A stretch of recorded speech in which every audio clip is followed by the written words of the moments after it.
서울 강서구청장 보궐선거 패배 뒤에 국민의힘 지도부가 내놓은 쇄신 대책에 대한 후폭풍이 이어지고 있습니다.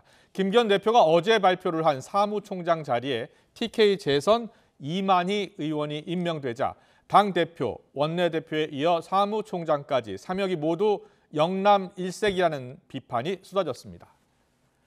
물론 함께 임명된 정책위 의장과 여의도 연구원장, 또 선임 대변인 등은 수도권 인사들로 채워지면서 일기 체제보다는 영남당 색깔이 많이 희석됐지만 그래도 인적 개편이 기대에 미치지 못했다는 그러한 평가가 나왔습니다. 윤재욱 원내대표는 김기현 대표가 지역 안배를 고민했지만 현실적인 어려움이 있다고 오늘 말을 했는데요. 하지만 당내 비판은 계속 이어졌습니다. 이준석 전 대표는 김 대표 체제가 길어야 2주 정도 될 것이라며 오늘도 쓴소리를 이어갔습니다. 두 사람의 오늘 발언을 듣고서 더 정치 풀어가겠습니다. 당대표부터 원내대표, 사무총장까지도 주요 3역이 모두 영남권이어서 이에 대해서 좀 인터넷에 지적이 나오기도 하는데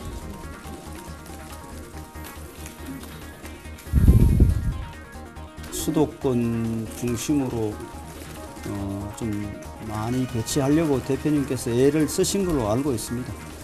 하려고 애를 썼지만 현실적으로 적합한 인물을 찾는 데 어려움이 있었지 않나 이렇게 생각하고 있습니다. 지금 꽝 하고 한번 선거가 터진 거고 지금 국민들은 보고 있어요. 하나, 둘, 셋 기다리면서. 그런데 당장 여당의 쇄신안이라 나온 것이 어느 누구의 눈높이도 만족하지 못한다 그러면은 그건 후폭풍이 번질 겁니다. 그러면 그걸 어느 선에서 막아낼 건가를 결단을 해야 돼요. 저는 2주 봅니다. 길어요. 2주 동안에 이 평지 풍파를 막아낼 수 있는 충격 완화용 아이템이 없다고 한다면은 아까 말했던 후폭풍이 너무 셀 겁니다. 인선에 대한 평가를 좀 보겠습니다. 그 오늘자 신문에 있는 사설 그리고 일면 기사 몇 개를 저희가 제목만 뽑아서 그래픽으로 하나 만들어놨습니다. 이거 좀 보겠습니다. 조선일보가 그 선거에서 진 이후에 사설에서 굉장히 강도 높게 비판을 했었는데 오늘 또 이런 사설 제목을 썼습니다. 혹시 했지만 역시로 가는 국민의힘. 중앙일보도 감동 없다라는 표현을 했고요. 한겨레신문, 한국일보 이런 사설을 썼습니다. 어떻게 봐야 될까요? 네, 그러니까 지금 조중동조차 지금 이제 최근 들어서 윤석열 대통령 내지는 지금 국민의힘의 결정에 대해서 굉장히 좀 비판적인 그런 이제 그 사설들을 네. 쏟아내고 있거든요.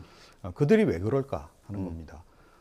이제 이대로 가다가는 내년 총선 폭망이고 그 이후에 정권 재창출도 이렇게 가면 힘들어진다라고 벌써 이분들은 보고 있는 거예요. 그러니까 미래 비전까지 고려를 해서 지금 벌써 이제 경고장을 날리기 시작한 겁니다.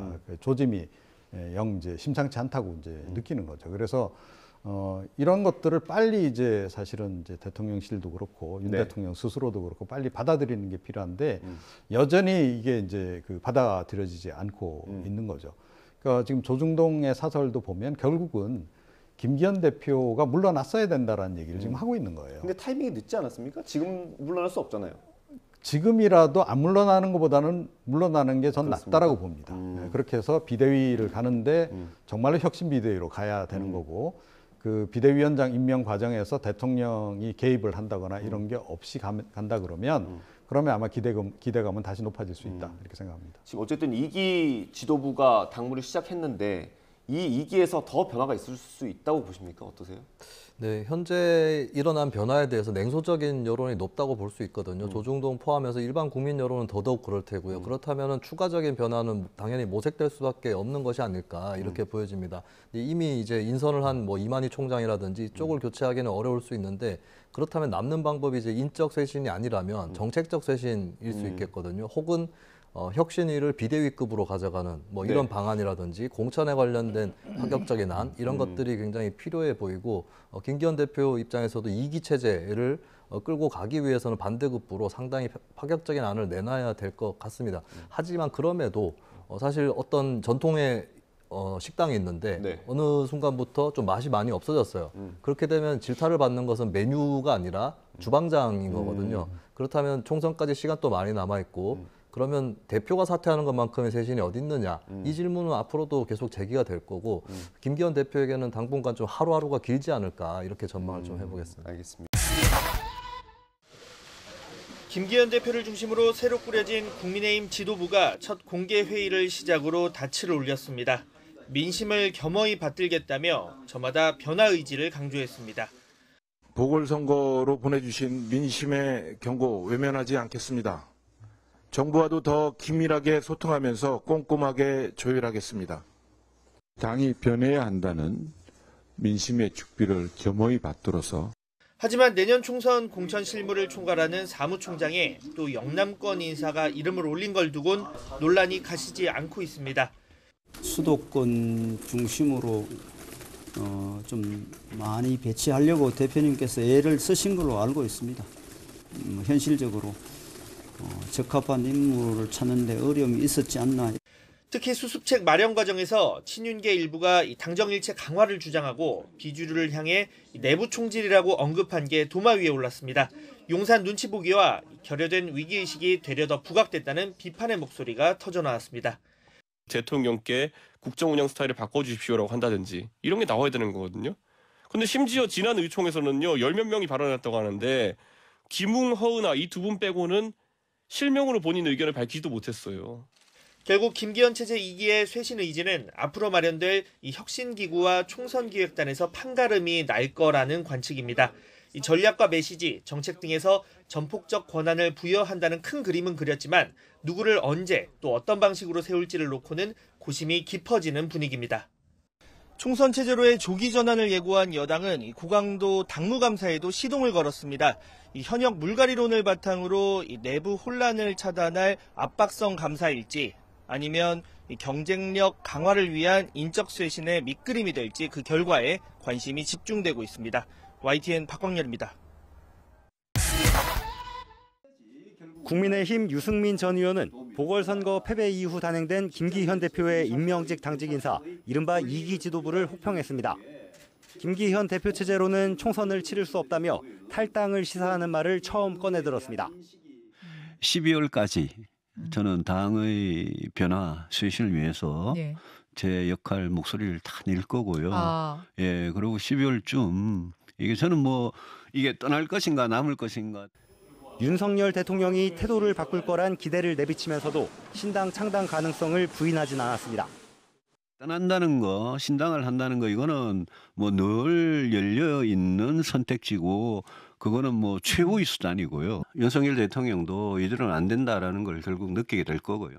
윤 대통령을 향해 오류를 인정하라며 나를 세웠던 이준석 전 대표도 김기현 대표의 2기 구상은 탁상공론이라고 직격했습니다.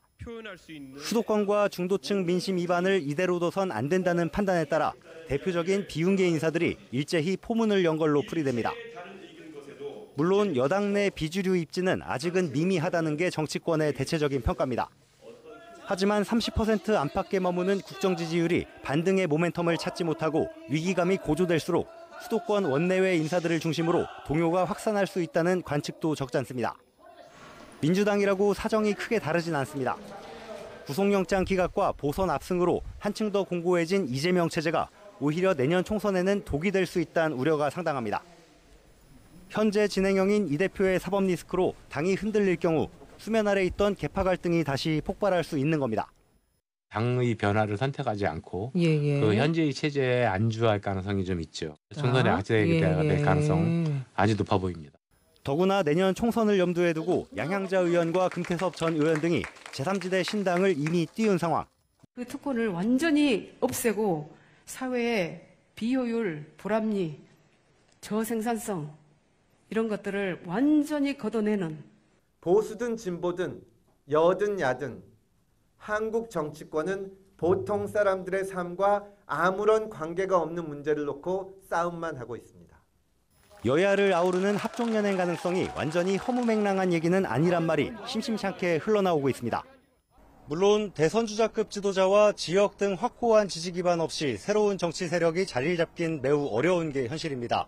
하지만 거대 양당 모두 민심을 사로잡지 못한다면 제3세력 논의는 언제든 힘을 받을 수 있습니다. YTN 조성호입니다.